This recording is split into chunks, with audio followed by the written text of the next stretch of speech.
तो हेलो दोस्तों, मैं फिर से आप लोगों के बीच में एक नए वीडियो और नए तरकीब के साथ फिर से उपस्थित हो गया हूँ।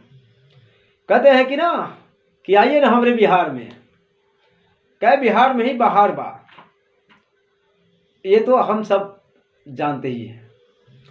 कहते हैं कि बिहार में कोई बिना एग्जाम दिए बगैर अधिकारी बन जाते हैं, तो कोई बिना विधायक बने मंत्री बन जाते हैं, कोई बिना सांसद बने ही मंत्री बन जाते हैं। कहते रहे कि का बा बिहार में, यही बा हमारे बिहार में। तो हम बिहारी भाइयों को क्या चाहिए? तो हमको सिर्फ 10,000 चाहिए। वो कितने साल पे? 20 साल पे। हमको क्या चाहिए? 400 बदले 1100 पेंशन कितने साल पे? 40-50 साल पे। आइए ना हमारे बिहार में, यही तो बिहार है। क्या बात बा है? रोजगार कहाँ? गुजरात में। फैक्ट्री कहाँ? महाराष्ट्र में। कॉलेज, शिक्षा, रोजगार कहाँ? गुजरात, महाराष्ट्र, दिल्ली, अदर स्टेट में। आइए ना हमारे बिहार में, बिहार में का बा। लेकिन हम जिसे कोसते हैं ना कि तुम भिखमंगे हो, तुम्हारे पास खाने के लिए नहीं हो, तुम ये हो, तुम वो हो, वो कभी लाइन में नहीं लगता है। उनके यहाँ के जनता, उनके यहाँ समाज, उनके क्षेत्र के लोग कभी 5 किलो राशन के लाइन में नहीं लगता है। लेकिन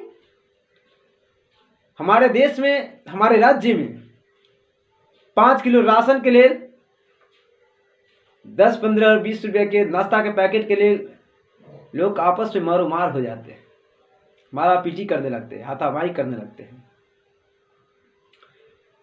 जबकि सबसे छाटा, सबसे खराब, सबसे डुप्लीकेट वाले सामान हमारे बिहार में आते हैं। सबसे नकली चावल जो हमें सरकार राशन में देती है ना, वो सबसे 3 नंबर के कि 4 नंबर ग्रेड का है। सबसे मोटा वाला चावल हमारे बिहार में आते हैं, जिसे पाकर हम बहुत खुश होते हैं। पतला चावल हम उपजाते हैं, लेकिन खाते कोई और है। मोटा चावल कोई और उपजाते हैं, खिलाते हैं महानुभाव जी, हम लोग को देते हैं। आइए ना हमारे बिहार में। अब बिहार में का बा, यही सब बा। हम तो हमेशा जाति, धर्म, मंदिर, मस्जिद के नाम पर लड़ते रहते हैं। काहे कि बिहार बा, इनको शिक्षा नहीं चाहिए, इनको रोजगार नहीं चाहिए, इनको स्वास्थ्य नहीं चाहिए, यहाँ उद्योग फैक्ट्री नहीं चाहिए। कोई बड़े मंत्री जाते तो कहते हैं बिहार में जनसंख्या इतना है और इतना क्षेत्रफल है कि यहाँ पे फैक्ट्री लगाने के लिए जमीन नहीं है। कोई आते हैं तो कहते हैं यहाँ पे रोजगार की कोई सुविधा ही नहीं है। अरे यहाँ पे पलायन क्यों रोका गया भाई? काहे को पलायन रुकेगा? बिहार के बाद दिल्ली है ना, लुधियाना है ना, पंजाब है ना, गुजरात है ना, महाराष्ट्र है ना। वहां का फैक्ट्री बंद करवाना है का? तो यही है बिहार और बिहार की रणनीति।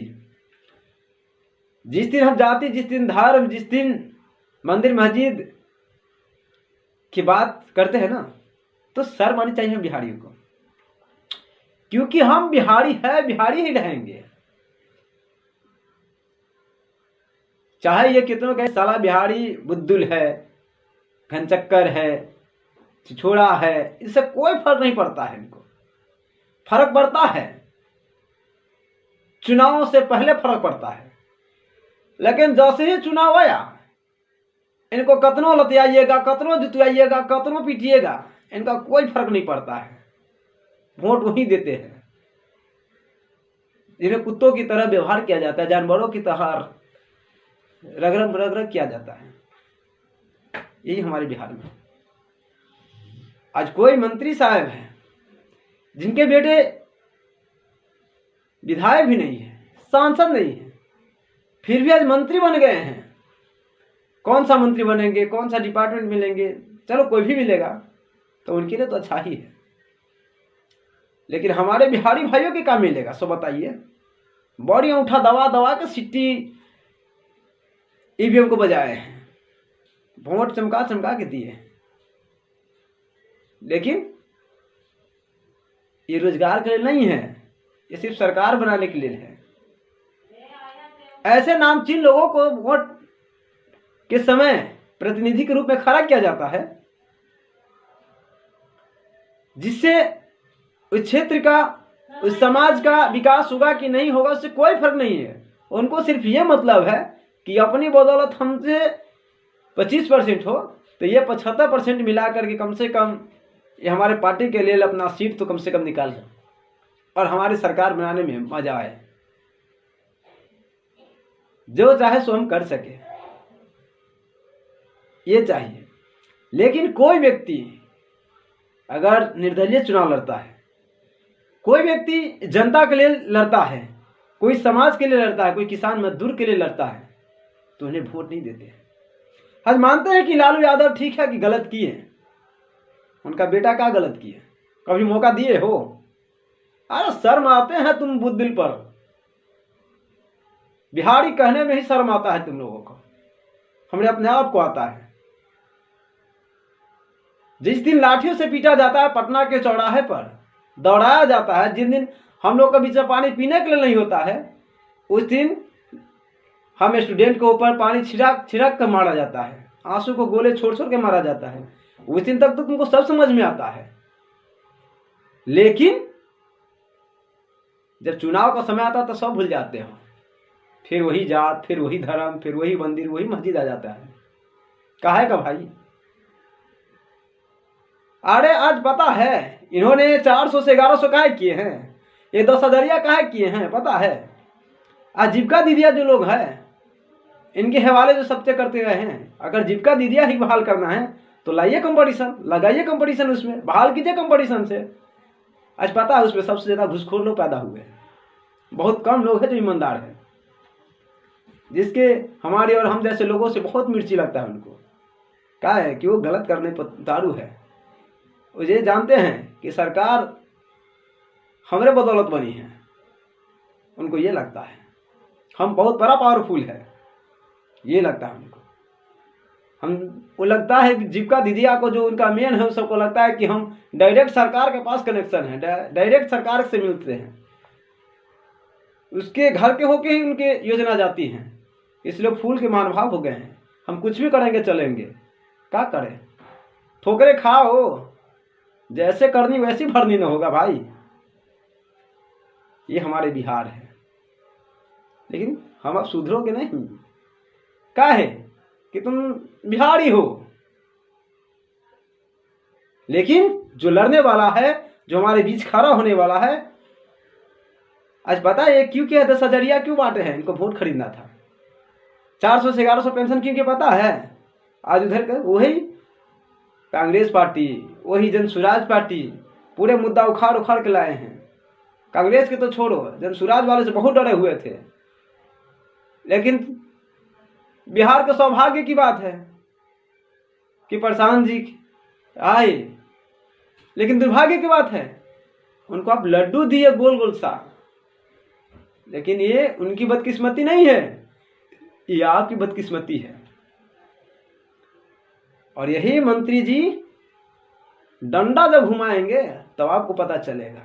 फिर 5 साल के बाद निशा टूटेगा, लाठियां चलेगी, कभी ट्रैक्टर दौड़ाएगा, कभी बाढ़ में फंसोगे, कभी सुखाड़ होगे, जिस दिन पानी पीने के लिए नहीं रहेगा उस दिन पता चलेगा। जब ब्लॉक में जाओगे, एक कागज के लिए जब 400, 500, 300, 250 पैसा मांगेगा, रुपया मांगेगा, तो उस दिन पता चलेगा कि दलाल कहाँ बैठल है। इंदिरा आवास तो बड़े चाव से सरकार देती है, और जहां 1.5 लाख के बात होता है वहां 1 लाख रुपया मिलते हो, 50,000 वही खा जाते हैं। कितना अच्छा काम होता है, लेकिन कोई निर्दलीय भी आते हैं तब उनको छाड़ देते हैं। पता है सर में आती है जब अब विपिन सर जैसे लोग को आप लोग मात्र 72-7500 वोट दिए, डूब के मर जाना चाहिए आप लोग को। अरे काहे को किसी को फी कम करेगा भाई? क्या फायदा है कि अपने पेट में लात मार के अपने रोजी रोटी में लात मार के, अपने बीवी बच्चों, अपने परिवार के पेट में लात मार के हमारे और आपके बीच 500, 1000, 2000 का फी को मात्र 199 रुपया में हम लोग, हमारे सर लोग पढ़ाते हैं पटना में, दिल्ली में। लेकिन कहाँ होता है, कहाँ मिलता है? जब रोड पे घसीटा जाता है, जब डाक बंगला पे, अशोक राजपथ पे, सचिवालय के पास पटना में जब दौड़ाया जाता है, तो उसमें कोई नेता नहीं होते हैं। वही हमारे गुरुजन लोग होते हैं। आज वही हमारी सबसे बड़ी साहस और बस ताकत बनने जा रहे थे। आप तो उनको भी खदेड़ के ऐसे छोड़ दिए जिनके शायद हम उनको जानते ही नहीं थे। बड़ी शर्म और दुर्भाग्य की बात है। हम किस समाज में, किस क्षेत्र में, किस राज्य में, कैसी लोग में जी रहे हैं, बहुत सोच के संबंधी शर्मिंदगी महसूस होता है। लेकिन चलिए, लेकिन कम से कम इन लोगों की भी तो सोचिए जो आज इनकी कोई पहचान नहीं है। आज इनका भी बेटा कंपटीशन निकाल सकते थे, पढ़ाई कर सकते थे, लेकिन इनके अपने तो बड़े मंत्री है, बड़े पार्टी के नेता है, अपने बेटा को बना दिए। आज पता है अमित शाह जी के बेटा बीसीसीआई आईसीसी के चेयरमैन बन गए। क्या है, हम तुम ढेला ठो ना, ढोला ढोते रहो। रेलवे की बहाली के लिए, बैंकिंग की बहाली के लिए, कभी पुलिस प्रशासन के लिए बहाली के लिए लड़ाई करते रहो ना, हिंदू मुस्लिम करते रहो ना, धर्म बचाते रहो ना। कितने दिन आए वो लोग धर्म बचा रहे हैं, उनके बाल बच्चे, इनके बेटा बेटी। कभी हमारे साथ खड़ा हुआ है किसी मंदिर के गेट पे, किसी चौराहे में या किसी रैलिया में देखे हैं? क्योंकि हम लोग ठिका उठाए हैं ना भाई। यही बात हमारे बिहार में, बिहार है तो बाहर है।